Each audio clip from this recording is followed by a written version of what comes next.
Let's get something straight. They remember what they did. Don't let that fake forgetfulness fool you.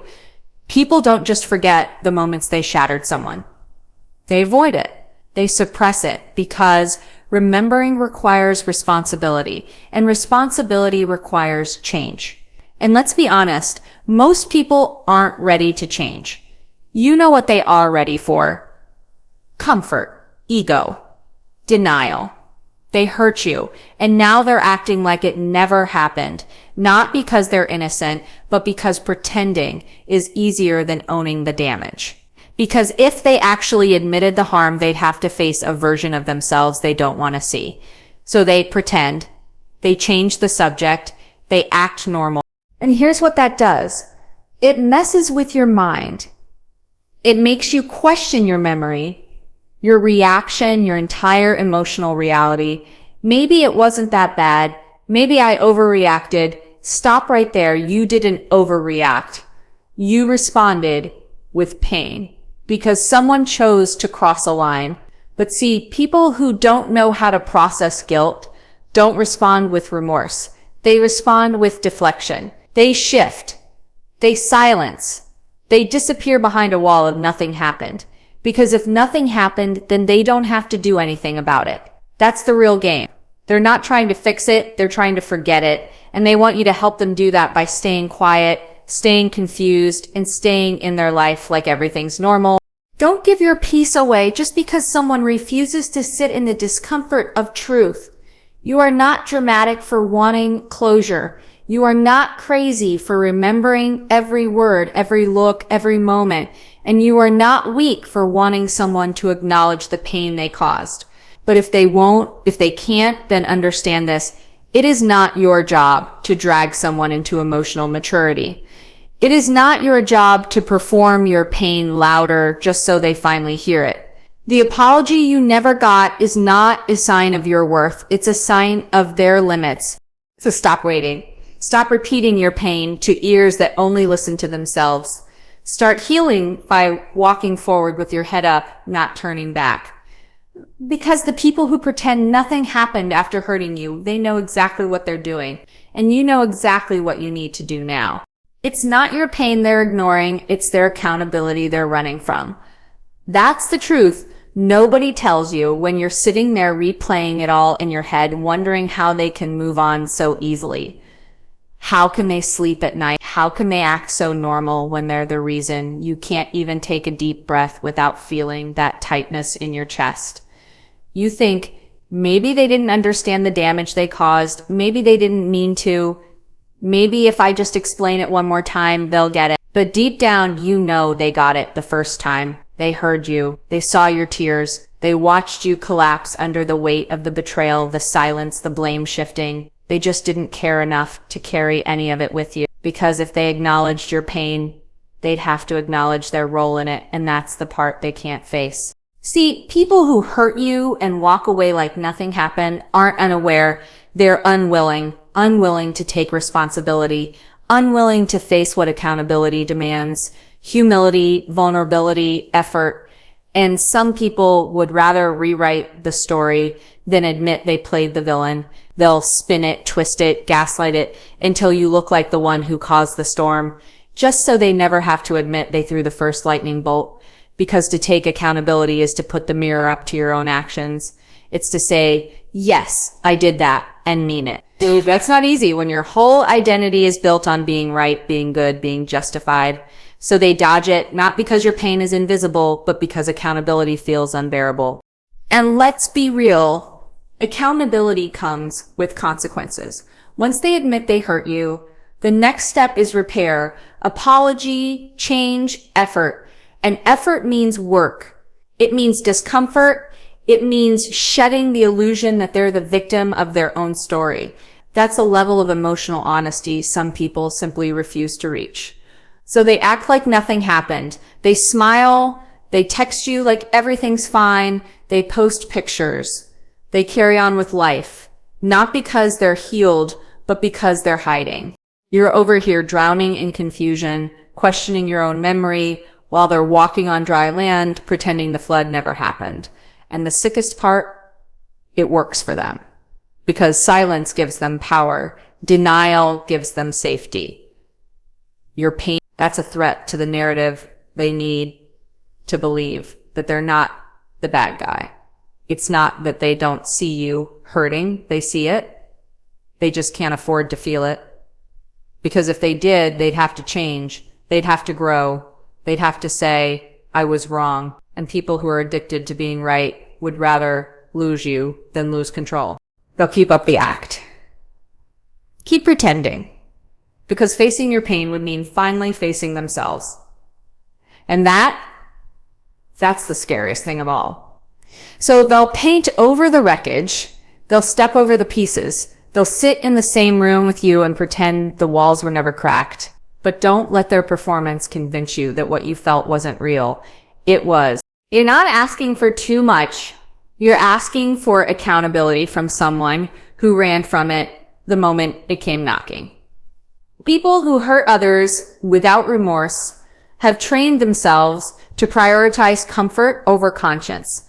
It's a coping mechanism disguised as indifference. When someone keeps repeating the same patterns, lies, betrayal, manipulation, and never truly owns the consequences, it's not because they don't know better. It's because they've become addicted to the safety of their own comfort. Admitting they're wrong, feeling genuine regret, making space for someone else's pain, that requires emotional labor they're not willing to do. So they train their mind to avoid it. They construct a world where they're always justified, always misunderstood, always the one who had no choice. In that world, your pain doesn't belong. Your feelings become an inconvenience. Because if they truly let your pain in, if they actually stopped and considered how their actions shattered you, they'd have to sit with guilt, with shame, with the reality that they caused harm. And people who have made comfort their highest priority will avoid those feelings like the plague. This isn't accidental. Over time, they've taught themselves to look away, to detach, to numb. Not because they're evil, but because taking responsibility threatens the narrative that protects them, that they're a good person, that they meant well, that they didn't know better. It's easier to repeat those stories to themselves than to sit in the stillness of real reflection and admit that they chose self over empathy again and again.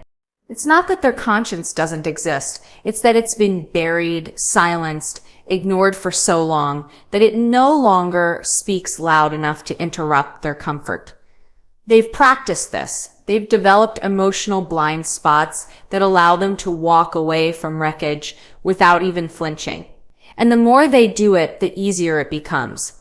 It's a form of emotional self-preservation. They hurt others, and instead of asking, why did I do that? They ask, how do I move past this quickly? They look for distraction, validation, denial, anything but accountability. People like this will often frame their actions as reactions. They'll say, you were too sensitive, you misunderstood, you overthought it. That way, they get to hold on to their comfort and escape the discomfort of guilt. That's the goal. They're not prioritizing truth, healing, or growth. They're prioritizing peace, but only their own. And that peace is built on silence, deflection. They'll surround themselves with people who won't challenge them, friends who nod, partners who don't push. They choose environments that keep the mirror far away. Because once they start looking in that mirror, the whole illusion cracks. The illusion that they're harmless, the illusion that they were just doing their best, that illusion is fragile. And they protect it at all costs. When they hurt you and show no remorse, it's not about you lacking value. It's about them lacking the strength to feel what they've caused. They've become so used to dodging accountability that even your silence works in their favor. If you don't call it out, they don't have to fix it. If you stay, they don't have to change. They've conditioned themselves to confuse peace with avoidance, love with permission, and being okay with being unchecked. And the longer they go without facing the consequences, the more entitled they feel to hurt again because no one held them accountable last time, because comfort told them it was fine. And so They keep choosing comfort, even if it costs someone else their emotional safety, even if it costs a relationship, a connection, a human being's trust. Comfort wins because conscience was left behind a long time ago. Their silence is a strategy, not an oversight. It's deliberate. It's planned. It's a tactic dressed up as forgetfulness. You keep thinking, maybe they just don't know what to say. Maybe they're waiting for the right moment. Maybe they're still processing. But no, they're staying quiet because it gives them control. Because silence shifts the weight of confusion onto you. Because when they say nothing, you start saying everything, replaying, over-explaining, questioning your own reactions, hoping for a response that's never coming. That's the plan. When someone hurts you and then disappears into silence, that silence isn't passive, it's power. It puts you on the back foot, makes you wonder if you imagined the entire experience, if maybe you were too sensitive, if your feelings are too heavy to hold. You start negotiating with yourself. You lower the volume on your own instincts just so their silence won't echo so loudly in your head. That's how they win. That's how silence becomes the weapon. This kind of silence is not emptiness. It's noise in disguise. It speaks loudly in what it refuses to say. It tells you that your pain is inconvenient, that your truth is unwelcome, that your expectations are a threat. And because they're unwilling to take responsibility, they retreat into the shadows where they can pretend none of it is their fault. That way, they don't have to explain. They don't have to engage. They don't have to fix a damn thing. And you might think, if they cared, they'd reach out. But what you don't see is that their silence isn't the absence of care, it's the presence of self-preservation. It's calculated. If they stay quiet, they don't have to answer the hard questions. They don't have to admit they were wrong. They don't have to explain why they said what they said, did what they did, or left you hanging when you needed them most. Silence allows them to maintain the version of themselves they want to believe in, untouched, innocent, above it all. You'll notice they go silent right at the moment accountability is required. That's not random, it's a pattern. Conflict arises. Emotions come to the surface, and instead of leaning in, they vanish. They ghost. They go mute. They change the subject. They post something happy. They distract. Because to stay would mean to feel, and to feel would mean to acknowledge, and that's a territory they refuse to enter. So they opt out, not because they're overwhelmed, but because silence is their way of staying in control, while making you feel like you're the unstable one. It's emotional manipulation through absence, a passive-aggressive punishment for having needs, for speaking truth, for asking for more. They know silence creates tension. They know it breeds anxiety. And the more you sit in it, the more desperate you become for any kind of closure. That desperation serves them. It puts you in the position of chasing, of softening, of backing down. And that's exactly where they want you. Silence also lets them rewrite the story. When no one talks about what happened, they can pretend nothing did. They can move forward like the damage wasn't real, like the trust wasn't broken, like you're just being dramatic. It's gaslighting through omission. By refusing to engage, they protect the illusion that everything is fine, and if you push back, you become the problem. You may think silence is neutrality, but in truth, it's alignment with avoidance, with denial, with ego. It's a strategy that keeps them safe from the consequences of their actions. It looks passive, but it's active. It looks indifferent, but it's tactical. They choose silence not because they have nothing to say, but because they know exactly what saying something would require of them. Emotional maturity is rare, and that's exactly why you keep getting hurt by people who don't know how to process guilt.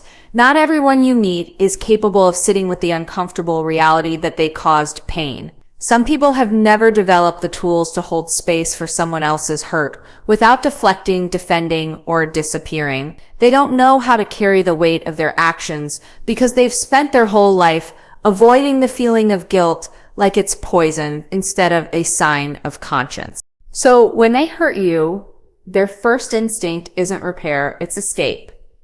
You see, guilt is supposed to be a guide. It's the part of us that says, something I did hurt someone I care about, and I need to make it right.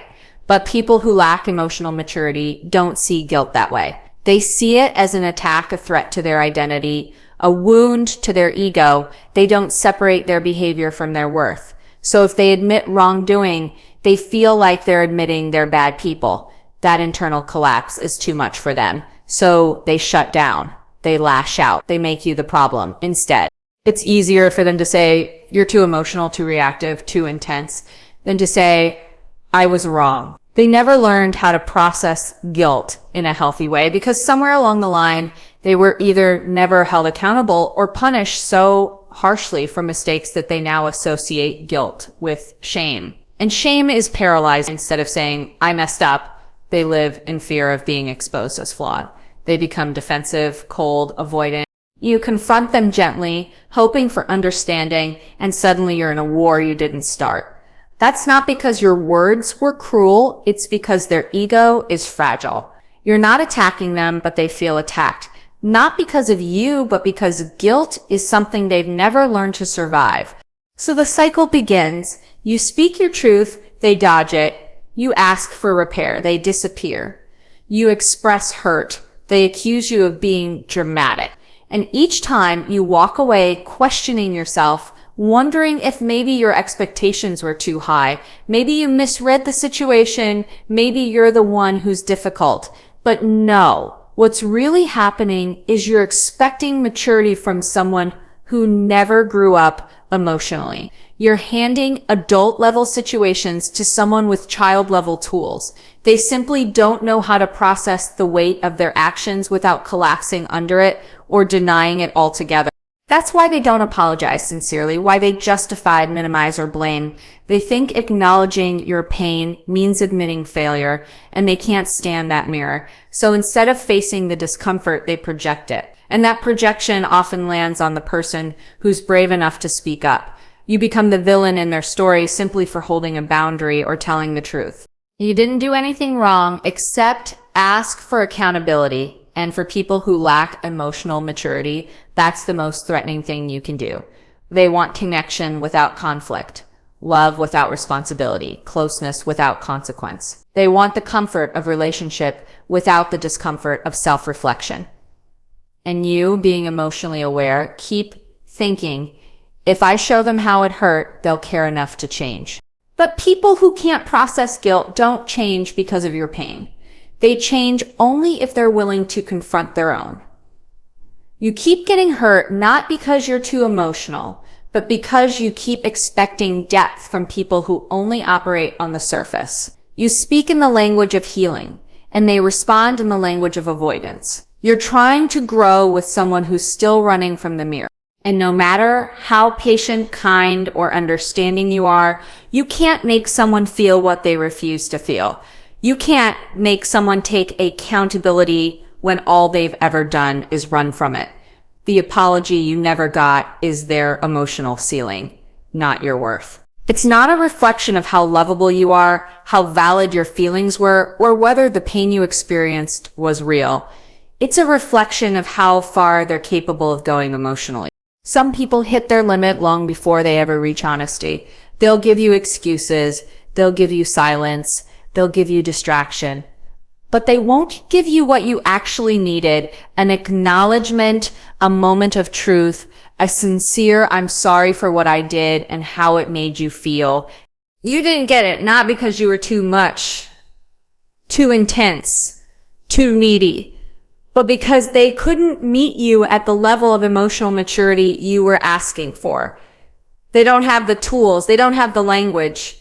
And more than that, they don't have the courage, because real apologies require more than just words. They require facing your own behavior without flinching. They require self-awareness. They require humility, and not everyone is willing to step into that. You keep wondering why they couldn't just say it, just those simple words, I'm sorry. But for some people, those words are loaded. Saying sorry means accepting fault, and accepting fault threatens the fragile sense of self they've worked so hard to protect. To you, it's a moment of healing. To them, it's a lost control because the moment they admit they caused pain, they lose the narrative they've built. The one where they're always right, always justified, always misunderstood. That apology is a line they can't cross, not because it's impossible, but because it forces them to evolve. So you sit with the wound. You try to make peace without closure. You try to understand someone who never took the time to understand you. You carry the weight of unfinished conversations, of feelings that were dismissed, of pain that was never mirrored back to you in empathy. And maybe you internalize it. Maybe you start believing the lie that silence taught you, that your pain didn't matter, that your needs were unreasonable, that your hurt wasn't worth a response. But none of that is true. What's true is they reached their ceiling, they gave all they could give, and it wasn't enough. Not because you expected too much, but because their version of love doesn't include accountability. Their version of care doesn't include discomfort. Their version of relationships doesn't include emotional repair. They want the benefits of connection without the responsibility of tending to the damage they caused. And you, being self-aware, expected more, not because you're demanding, but because you're healthy. You understand that love includes repair, that trust needs truth, that respect requires ownership. And when you didn't get that, it hurt. Not just because of the wound itself, but because of what the silence revealed. You thought they were more than they turned out to be. You thought the connection was deep enough to hold space for pain. You thought you mattered enough to be seen. And when the apology never came, it shattered something, not just between you and them, but inside you, because you were waiting for a response that would never arrive. And in the waiting, you learned something devastating. That some people love you up to the point where it requires effort and no further. That their comfort matters more than your closure. That their pride outweighs your peace. So you stop checking your phone. You stop drafting messages in your head. You stop imagining the day they'll show up and finally say all the right things. Because if they were capable of going there, they already would have. Not getting the apology doesn't mean your feelings weren't real. It means their growth is still frozen. Their emotional range maxed out long before it ever reached accountability. They didn't apologize not because you didn't deserve it, but because they didn't have the emotional strength to give it. When someone hurts you and acts like nothing happened, it's a sign they never intended to heal it, only to hide it. It's not forgetfulness, it's avoidance. It's not peace, it's pretense. You sit with the ache in your chest, the tension in your thoughts, the flashbacks that play like reruns at night, and they walk around like the past never existed, like your breakdown never happened, like your voice didn't tremble when you finally spoke up. That isn't ignorance, it's strategy. It's easier for them to tuck the damage away in a corner they never planned to revisit than it is to sit in the discomfort of repair. Healing something means acknowledging it first. It means holding space for someone else's hurt and allowing your own ego to take a back seat. But when someone avoids accountability, when they pretend the cut they left behind never bled, they're telling you everything you need to know about their intention. Their silence isn't softness, it's resistance. Their smile isn't a sign of reconciliation, it's a cover. They don't want to repair what was broken, they just want to skip the cleanup and go straight to the part where everyone forgets the mess. Some people believe if they don't mention it, it didn't happen. They think silence erases impact, that if they stay quiet long enough, your pain will disappear on its own. But what really happens is that pain takes root. It grows in the silence. It festers under the surface. And every time they act like nothing happened, They're pressing harder on a wound they never tried to understand. You begin to question your own reaction. Maybe I was overreacting. Maybe they're right. Maybe it really wasn't a big deal. That confusion is intentional. That self-doubt is part of the eraser. People who hide from their own harm are trying to protect their self-image. They don't want to face what they did because that would require a confrontation with who they are. If they acknowledge your pain, they have to question their own behavior, their patterns, their history. That's work. That's uncomfortable. And not everyone is willing to go that deep.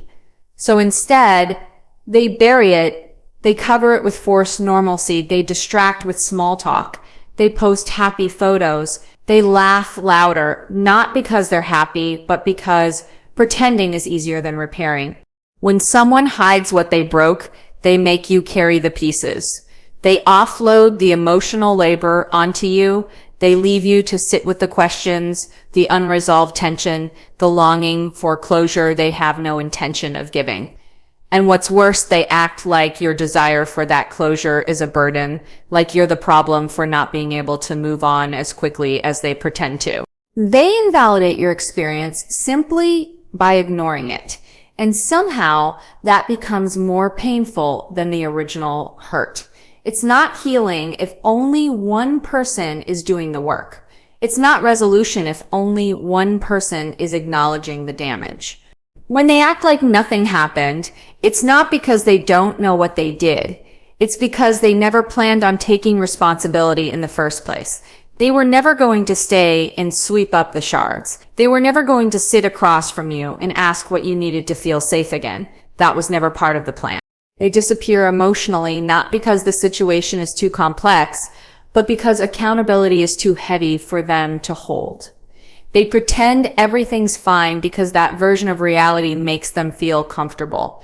It lets them sleep at night without confronting their own reflection. But for you, it's different. You're left with the noise of what's unsaid. You're left in a house that looks clean on the outside, but reeks of smoke from the fire they started and refuse to put out. And when they act like nothing happened, it's not a sign of strength. It's a sign they never cared to fix it, only to forget it.